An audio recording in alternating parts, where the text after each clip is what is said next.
Hello my dear students, welcome to your master chem channel. कैसे हैं प्यारे बच्चों? Very good. तो आज मैं Amla Shankar Yadav master chem channel की तरफ से सॉल्यूशन चैप्टर से न्यूमेरिकल प्रॉब्लम लेके आया हूँ। यह न्यूमेरिकल प्रॉब्लम बोर्ड में कई बार पूछा जा चुका है, एक बार नहीं कई बार पूछा जा चुका है। इसको हमने काफ़ी परिश्रम से कलेक्ट किया है और ये न्यूमेरिकल है मोलैलिटी और मोल फ्रैक्शन से रिलेटेड। इसके पहले हमने नॉर्मलिटी और मोलारिटी पर न्यूमेरिकल करवाया था। तो आज का न्यूमेरिकल मोलैलिटी और मोल फ्रैक्शन से है, क्योंकि मोलैलिटी और मोल फ्रैक्शन का थ्योरी डिस्कशन हमने करवा दिया था। अब उसी से बेस्ड क्वेश्चन बोर्ड का खोज करके मैं उसका न्यूमेरिकल आपके सामने लाया हूं। प्यारे बच्चों, देखिए कैसे किया जाता है। हाँ, तो देखिए बच्चों, यहाँ पर numerical problem based on molality and mole fraction पर न्यूमेरिकल मिलेगा आपको। पहला क्वेश्चन क्या है? Calculate the mole fraction of ethanol C2H5OH। Ethanol का मतलब होता है C2H5OH। आप समझते जाइए। Calculate the mole fraction of ethanol and water in a sample of rectified spirit. तो प्यारे बच्चों, रेक्टिफाइड स्पिरिट क्या है? एथेनॉल में पानी मिला दीजिए, स्पिरिट बन जाता है। कंटेन्स 95%, ये 95, it contains 95% of ethanol by wait. बताया जा रहा है कि जो रेक्टिफाइड स्पिरिट है उसमें 95% एथेनॉल है। इसका मतलब कि अगर 100 ग्राम स्पिरिट है तो उसमें 95 ग्राम एथेनॉल है। इसका मतलब ये परसेंट का मतलब ये है। तो 90 यहाँ समझाया जा रहा है, मैं इसको आपको बता दे रहा हूँ कि 95% एथेनॉल का मतलब क्या होता है। 95% ethanol by weight means 95 gram ethanol are present in 100 gram of spirit. इसका अर्थ ये निकला। अब स्पिरिट क्या है? स्पिरिट एथेनॉल प्लस वाटर, यानी aqueous solution of water, aqueous solution of ethanol, aqueous solution of ethanol is spirit, है ना। अब परसेंटेज कितने में उसकी डिस्कशन मैं नहीं करने जा रहा हूँ। 95% यहाँ पर एथेनॉल है। अब यहाँ पर मास ऑफ एथेनॉल 95 ग्राम है अकॉर्डिंग टू क्वेश्चन। जो स्पिरिट है उसमें एथेनॉल कितना पड़ा हुआ है? 95 ग्राम। तो मास ऑफ वाटर कितना हो गया प्यारे बच्चों? क्योंकि सोल्यूशन बना है 100 ग्राम सोल्यूशन हो गया तब। तो 100 ग्राम में से 95 ग्राम एथेनॉल निकाल दो, हटा दो। तो 100 माइनस 95 तो अभी हो जाएगा 5 ग्राम। 5 ग्राम हो गया ये। अब मोलर मास ऑफ एथेनॉल निकाल लो प्यारे बच्चों, मोलर मालिकुलर मास, यानी कार्बन 2 है ना, तो क्या हो जाएगा? 12 2 जा 24, 24 कार्बन हो गया। हाइड्रोजन 5 है, 5 हो गया। ऑक्सीजन है 16 हो गया। फिर एक हाइड्रोजन है, 1 है। इस तरह से 46 ग्राम आ गया molecular mass of ethanol. Molar mass of 1 mole of mass of 1 mole of ethanol. अब नंबर ऑफ मोल्स निकाल लो बेटा। गिवन मास अपान मोलर मास, तो गिवन मास कितना है? Number of mole of ethanol, given mass 95 है, अब मोलर मास 46 है, 46 है, तो डिवाइड कर दोगे 2.07 मोल्स ऑफ एथेनॉल आ गया ये। मोलर मास ऑफ वाटर निकाल लो प्यारे बच्चों। 2 हाइड्रोजन है, 1 ऑक्सीजन है, 2 और 16, 18 ग्राम मोलर मास हो गया वाटर का। अब number of moles of water given mass upon molar mass, तो गिवन मास अभी निकाले हो आप 100 में से 95 घटा करके सब्ट्रैक्ट करके 5 ग्राम आया है। तो 5 ग्राम अपना 18 तो हो जाएगा 0.28 मोल। ये सारी बातें हो गई। तो अब टोटल मोल कितना हो गया?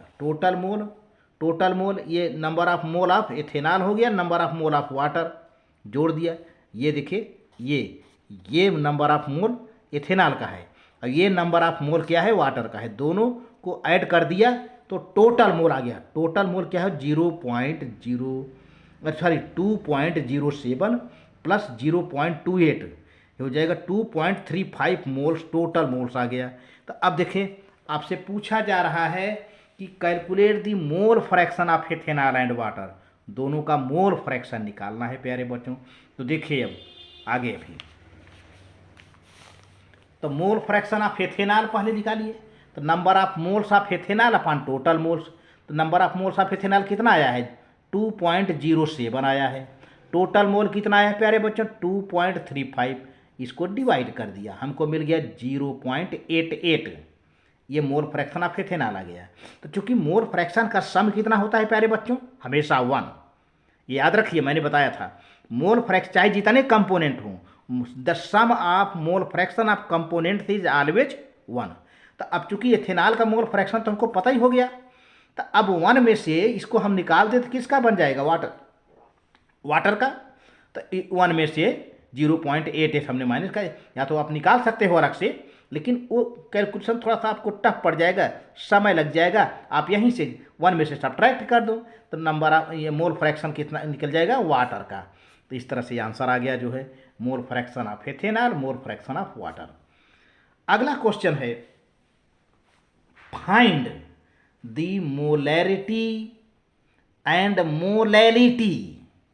यहाँ पे मोलैरिटी भी आ गया है, क्योंकि हमारा मेन बेस था मोलैलिटी और मोल फ्रैक्शन को, लेकिन यहाँ पर मोलैरिटी भी पूछ लिया है, क्योंकि बोर्ड का क्वेश्चन है तो हमको रखना पड़ा।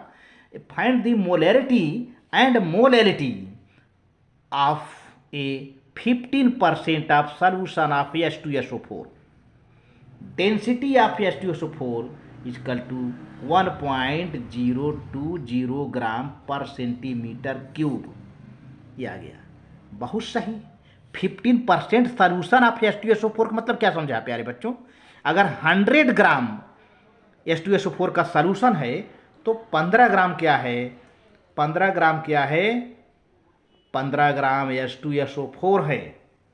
तो यहाँ पर समझाया जा रहा है कि 15% solution of H2SO4 means 15 gram of H2SO4 present in 100 gram of solution. तो सॉल्यूशन का मास क्या हो गया अपने आप 100 ग्राम हो गया। अब 15 ग्राम H2SO4 है, तो आप ऐसा करो कि मास ऑफ सॉल्वेंट निकाल लीजिए वाटर।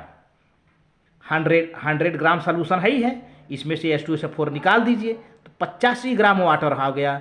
अब 85 ग्राम चूँकि मोलैरिटी भी है तो सॉल्वेंट को किलोग्राम में लेना पड़ेगा, तो इसको आपने किलोग्राम में कन्वर्ट कर लिया। इसको 1000 से डिवाइड कर दो तो 85 ग्राम क्या हो जाएगा 0.085 किलोग्राम। किलोग्राम इसलिए कि ज़रूरत पड़ेगी जब मोलैलिटी निकालोगे, मोलैलिटी तो number of moles of solute upon mass of solvent in KG, kilogram में मांगा जाता है ना, इसलिए हमने ये जो वाटर का मास आया 85 ग्राम आया तो इसको हमने किलोग्राम में कन्वर्ट कर लिया यहीं पर, इसकी अभी ज़रूरत पड़ेगी आपको।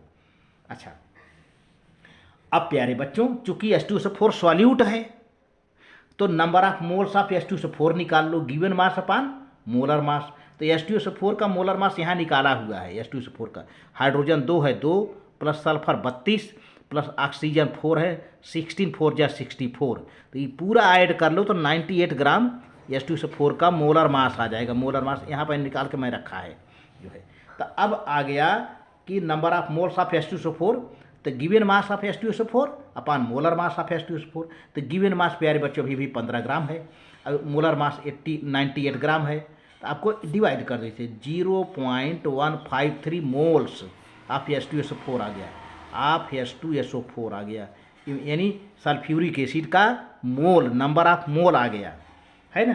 अब डेंसिटी कितना है, density of solution 1.020 gram per centimetre cube, ये है डेंसिटी, तो ये गिवन है। तो अब आप क्या काम करो कि पहले तो आप मोलैलिटी निकाल लो, मोलैलिटी निकाल लो, फिर डेंसिटी का यूज होगा भी। मोलैलिटी क्या है, number of moles of solute mass of solvent in KG.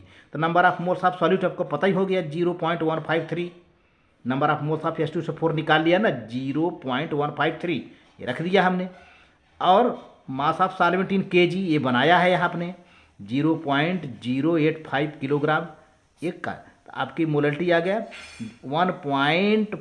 1.8 M, small M है, ये आपका पहला आंसर हो गया, मोलैलिटी आ गया। अभी मोलैलिटी हम बाद में निकालते हैं। क्योंकि मोलैरिटी के लिए अब डेंसिटी दिया है तो उससे हम वॉल्यूम निकालेंगे। तो मास ऑफ सॉल्यूशन आपका 100 ग्राम है ही है, ठीक है ना। ठीक, अब आगे देखिए, अब सिर्फ मोलैरिटी रह गया है निकालने का, क्योंकि डेंसिटी दिया है वॉल्यूम दिया नहीं है। तो डेंसिटी से आप वॉल्यूम बनाओगे, फिर तब आगे बढ़ते हैं।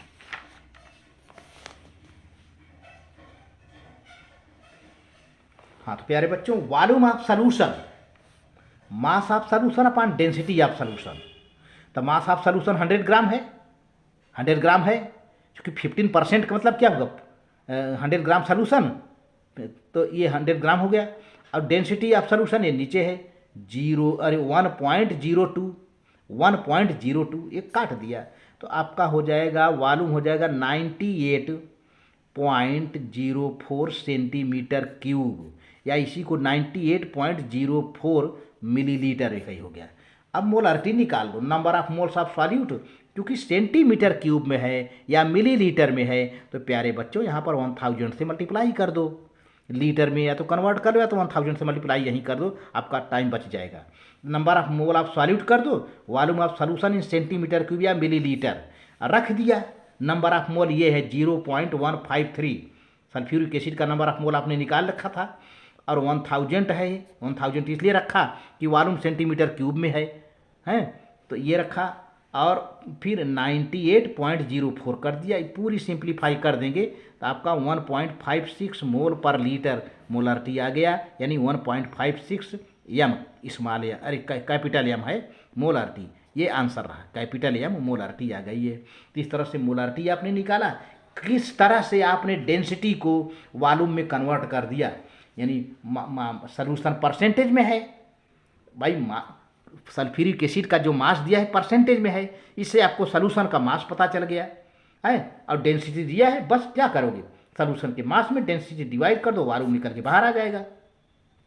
तो वॉल्यूम इनडायरेक्ट में दिया गया है, आपको वॉल्यूम बना लेना है, तो मोलारिटी बन जाएगी।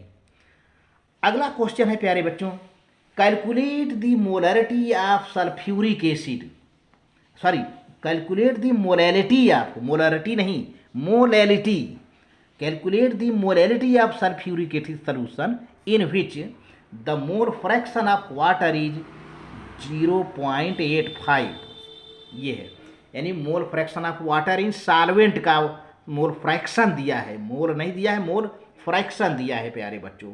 तो देखिए पहले समझने की ज़रूरत है, मोल फ्रैक्शन ऑफ वाटर 0.85 दिया है, बहुत बढ़िया।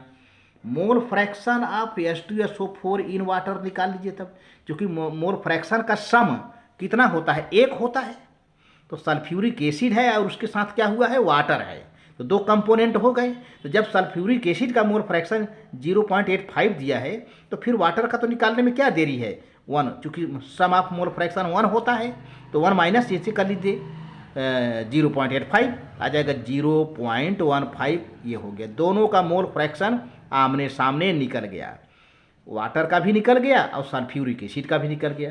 तो मोल fraction of water 0.85, mole fraction of sulphuric acid in water है, ये है, ये जो है मोल फ्रैक्शन ऑफ वाटर का है, ये सॉरी ये मोल फ्रैक्शन वाटर का है, 0.85 is the mole fraction of water. अब इस मोल फ्रैक्शन को हम 1 से घटा देते हैं, सब्ट्रैक्ट कर देते हैं, तो मोल फ्रैक्शन ऑफ सल्फ्यूरिक एसिड निकल आएगा, तो निकल जाएगा क्या, 0.15, ठीक है। अब हम मान लेते हैं कि N1 number of moles of water, N2 number of moles of H2SO4, तो total number of mole N1 plus N2 हो गया, ठीक है ना। तो molality of H2SO4 solution means number of moles of H2SO4 present in 100 ग्राम या 1 kilogram of the water, दज W1 यानी 1 किलोग्राम है, 1 किलोग्राम का हो चाहे 1000, W1 मान लीजिए हम सॉल्वेंट का मास मान जाते हैं, W1 1000 ग्राम है, या means mass of solvent H2SO4, तो 1 किलोग्राम कर दीजिए, 1000 ग्राम या 1 किलोग्राम कहिए। आगे देखिए फिर, अब हमको चूँकि निकालना है मोल fraction of molality of sulphuric acid solution. तो देखो बेटा, number of moles of solvent N1 है, गिवन मास अपान मोलर मास। गिवन मास कितना है, गिवन मास वाटर का कितना है 1000, चूँकि वाटर सॉल्वेंट है ना, तो वाटर का 1000 ग्राम हो गया और 18 मोलर मास है, तो ये आ गया 55.55 मोल आ गया वाटर का। अब number of moles, but mole fraction of sulphuric acid कितना है, इतना है। मोल फ्रैक्शन ऑफ सल्फ्यूरिक एसिड इतना है, यानी N2 number of mole of sulphuric acid, अब टोटल मोल तो N2 अपान N1 plus N2 total mole हो गया ये। अब N2 क्या है, number of mole of sulphuric acid है। अब ये कितना है, इतना रखा गया है 0. हम फार्मूले के आमने सामने रख देते, ये वैल्यू हमको मिली हुई है। सल्फ्यूरिक एसिड का मोल फ्रैक्शन कितना है 0.15। अब फार्मूला लगा दिया हमने, number of mole of sulphuric acid upon total mole. अब आमने सामने रख दिया, क्रॉस मल्टीप्लाई कर दिया इसे, तो N2 इजकल टू 0.15 इंटू 55.55 है ना, प्लस फिर 0.15 इंटू N2, ये पूरा वैल्यू हमने क्रॉस मल्टीप्लाई करके बना लिया, देख लो है ना। अब क्या होता है प्यारे बच्चों, साइड चेंज कर लेते हैं, इसको ले आकर इसमें से सब्ट्रैक्ट कर देते हैं। देखिए ये सब्ट्रैक्ट हो गया है, तो कितना हो गया 0.85 N2 इजकल टू 8.3325 आया कैलकुलेशन करने पर, है ना। अब N2 की वैल्यू हम निकाल लेते हैं 9.8 मोल सल्फ्यूरिक एसिड, यानी सॉल्यूट का mole, number of mole of solute. बस काम बन गया आपका। मोलैलिटी का फार्मूला क्या होता है, number of moles of solute upon mass of solvent in kg. तो सॉल्यूट क्या है यहाँ पर H2SO4, तो ये 9.8 आ गया। Number of moles of solute N2 9.8 आ गया। अब मास ऑफ सॉल्वेंट इन केजी, क्योंकि सॉल्वेंट 1000 ग्राम था ना, तो 1000 ग्राम को केजी में कन्वर्ट कर लो तो एक ही केजी आएगा। तो ये हो जाएगा क्या, वही चीज़ 9.8 m स्मॉल m, ये मोलैलिटी हो गया सॉल्यूशन का। तो इस तरह से प्यारे बच्चों, वीडियो अच्छा लगे तो लाइक करके सब्सक्राइब कर देना, शेयर कर देना। Very good, thank you. Board में आपकी सफलता के लिए 100% मार्क्स लेके मास्टर केम चैनल आपकी शुभकामना करता है।